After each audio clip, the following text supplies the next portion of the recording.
자, 오늘 9월 22일 목요일 시장은 금리와 환율 이슈로 인해서 여전히 출렁이고 있습니다. 다행히 하락폭이 더 커지지 않고 잘 버텨주고 있긴 하지만 긴 시간 동안 피말리는 현재 시장은 2020년 폭락장보다 더 잔인하게 느껴질 수도 있을 것 같습니다. 지금은 누구나 힘든 시기를 겪고 있을 텐데 인생지사 새옹지마라는 말이 있듯이 지금 힘들어도 잘 버티면 웃는 날도 반드시 올 것입니다. 다만 지금 상태에서는 시간이 많이 걸릴 것 같긴 하지만 그래도 좋은 날은 반드시 찾아올 것이며 지금 정말 무리한 행동을 하지 않는 이상 예를 들어서 무한 묻지마 물타기를 한다든지 빛을 내서 몰빵하거나 충동적인 행동만 비중 조절을 잘못해서 하지 않는 이상은 분명히 시간이 해결해 줄 거라 믿고 있습니다. 지금 하락장이 어떻게 보면 누구에게는 기회가 될 수도 있는 시장인데 자신이 추구하는 것에 맞춰서 대응을 해주면 될 것 같습니다. 일단 금리 인상에 대해서 먼저 말씀드리고 어떤 선택을 해야 될지 설명드리도록 하겠으며 밤에 미국 금리 인상 발표가 있었는데 0.75%는 이미 알고 있는 정보였고 과연 단기간에 금리를 어디까지 올릴 것이고 그 고금리를 언제까지 유지하고 언제 금리를 내릴 수 있을까가 핵심 포인트였는데 파월의 금리 인하는 쉽게 없을 거라는 발언과 함께 연말 금리 전망을 4.4%로 시장 예상치보다 훨씬 많이 나와버려서 나스닥이 급락이 나왔습니다. 지금은 금리 인상을 떠나서 지금 시장의 추세와 수급이 모든 것을 말해주고 있었기에 시장은 충분히 경고를 해주고 있었습니다.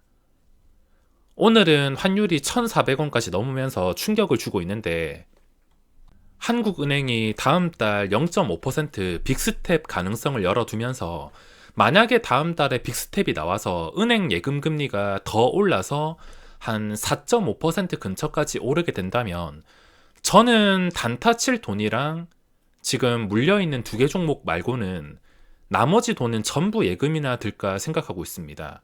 대신에 신용잔고가 바닥일 때는 언제라도 예금을 해지할 준비가 되어 있습니다.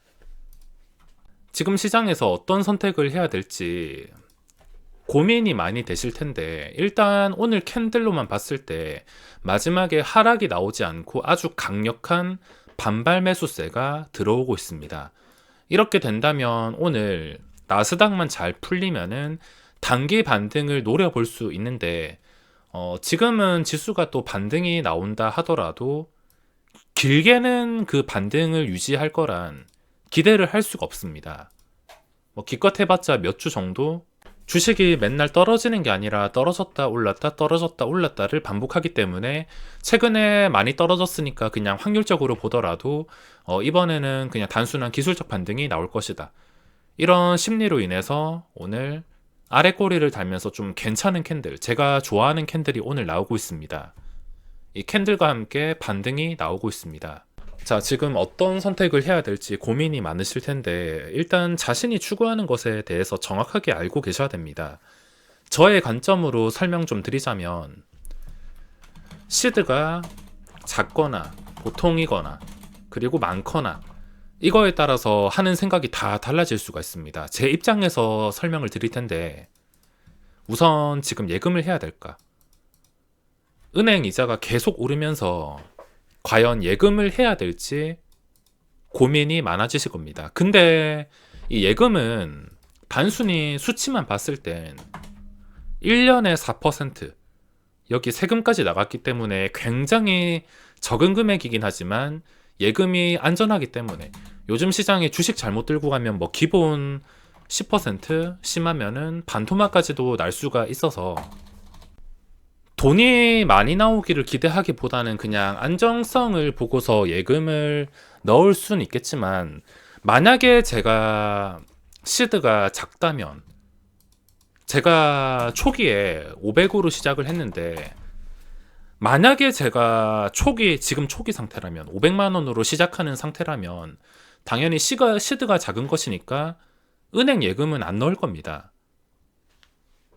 시장이 좋든 나쁘든 시드가 적으면은 물론 막 굴리면 안 되겠지만 이건 무한한 가능성이 있는 시드가 될 수 있기 때문에 뭐 적은 돈을 지키려고 예금에 넣고 적은 돈으로 뭐 커피 한 잔 사 먹으려고 예금에 넣는 것은 저는 아니라고 생각하고 있습니다. 시드가 작으면은 당연히 예금이 아니라 하락장이라 하더라도 부딪혀 보는 게 맞습니다.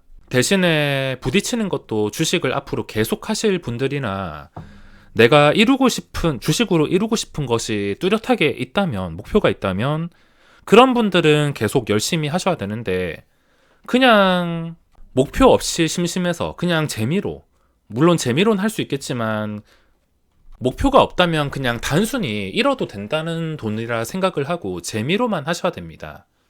자, 그리고 시드가 보통은 제 기준으로는 한 2천에서 1억 정도라 보고 있는데, 뭐 적으면은 돈을 날린다 하더라도 언제라도 리필을 할 수가 있습니다.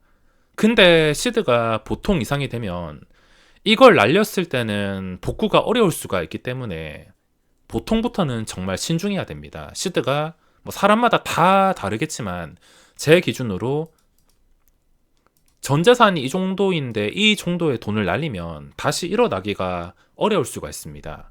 그렇기 때문에 시드가 보통이라면은 반반 정도. 당연히 이걸 전부 다 굴리는 게 아니라 반반 정도. 반은 예금을 넣던지 반은 주식을 하던지. 그리고 앞에서 말씀드렸다시피 지금 하락장이 어떻게 보면 기회가 될 수 있는 시장이라 말씀을 드렸습니다. 지금은 내가 시드가 수천 단위인데 수억 단위로 올리고 싶다, 좀 승부를 봐서 올리고 싶다 하시는 분들도 계실 겁니다.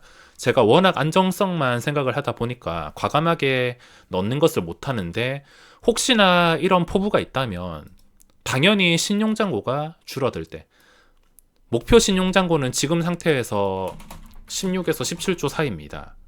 이때 되었을 때 여러 가지 종목들, 지수와 함께 똑같이, 지수 차트와 똑같이 떨어진 종목들을 주워 담으면은 승부를 볼 수도 있을 것입니다.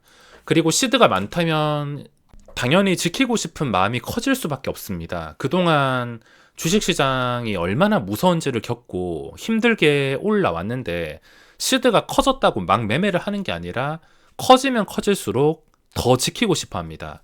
그렇기 때문에 제 관점에서는 시드가 많아지면은 당연히 굳이 지금 상태에서 매매를 하기보다는 예금을 넣는다든지, 이 힘든 기간, 긴 시간 동안 매매를 중단하면서 무사히 넘기기만을 바랄 것 같습니다.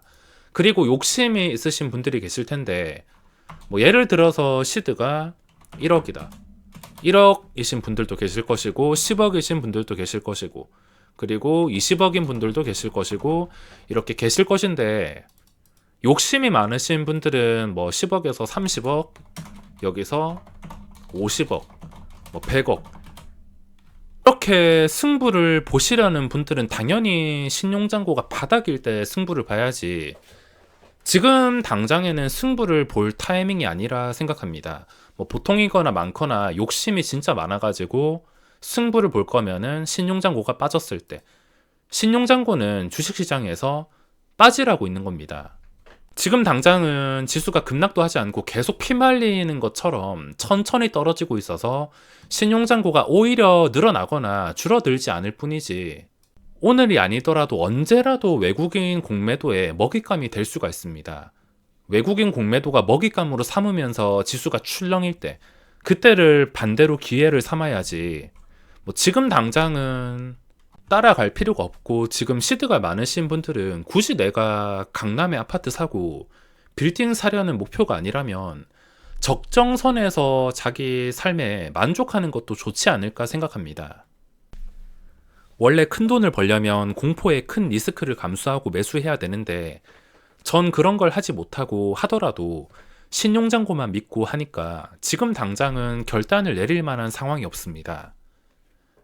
마지막 시간에 반등이 나오긴 한데, 지금 상위 종목들을 보면은 지금 당장은 답이 없으며 이것들이 반등이 나온다 하더라도 유지까지 가기에는 어려워 보입니다. 그리고 2020년처럼 쭉 빠졌다가 바로 반등이 나온다면은 수급이 꼬이진 않아서 바로 풀어버릴 수 있지만, 지금은 1년 가까이 되는 시간 동안 너무 많이 꼬였기 때문에 너무 많이 꼬인 것이 풀어지려면 당연히 시간이 더 많이 필요할 것입니다. 저도 관심 종목을 재정비하고 지금 사야 되나 생각을 하는 종목들이 몇 개 있지만 오늘 내일 당장은 아무것도 하지 않고 다음 주에 다시 계획을 세워가지고 증시가 하락으로 변동성이 없어 보일 때 접근을 해야겠습니다. 그럼 오늘 영상은 여기서 마무리하겠습니다.